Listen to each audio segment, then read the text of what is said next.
Okay, today we're going to be introducing forces.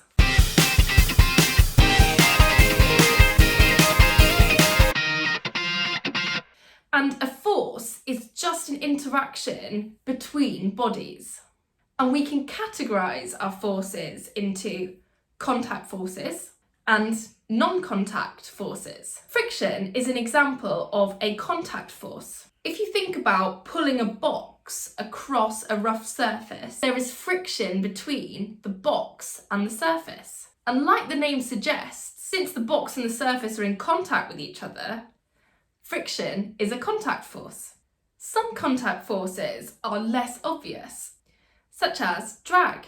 That is a force that resists the motion of an object moving through a fluid. For example, a ball falling through air. In this case, since the fluid the ball is moving through is air, this type of drag is air resistance. Air resistance is a contact force because the ball is technically in contact with the air particles that are providing that resistive force on the ball. Here is a list of different types of contact forces. For examples of where each of these different forces arise, click on the notes in the description. So, what about non-contact forces? A good example of a non-contact force would be a magnetic force. Two magnets do not need to be in contact with each other to feel a force between them. You'll know that if you've ever tried to push two north poles of two bar magnets together.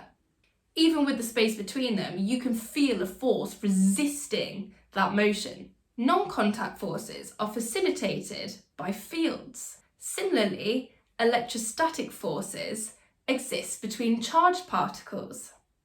A positively charged and negatively charged particle held at a distance would still feel a force of attraction towards each other, despite the fact they're not in contact with each other.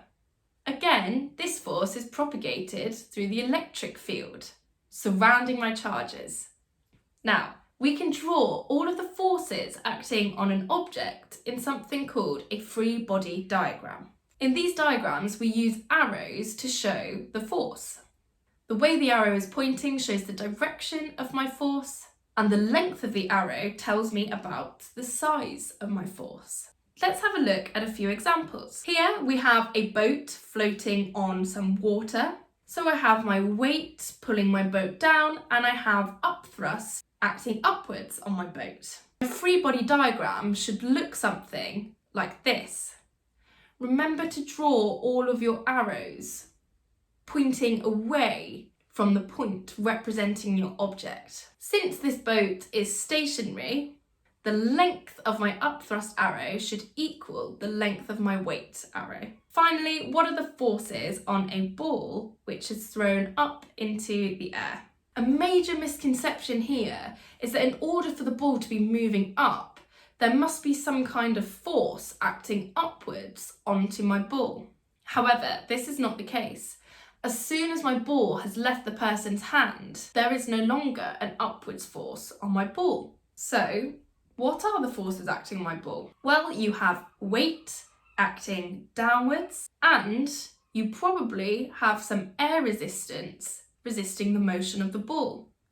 This will also be acting downwards because my ball is travelling upwards.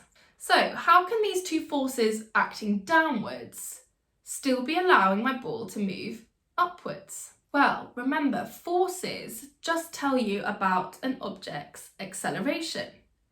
And since these two forces are opposite to the direction that my ball is moving in, they are providing a deceleration for the ball. So the ball can still move upwards, it just gets slower and slower and slower and slower as it travels upwards. Okay, I hope you found that helpful. Please do like and subscribe and down the notes for a comprehensive list of all of those forces with examples. Thanks for watching.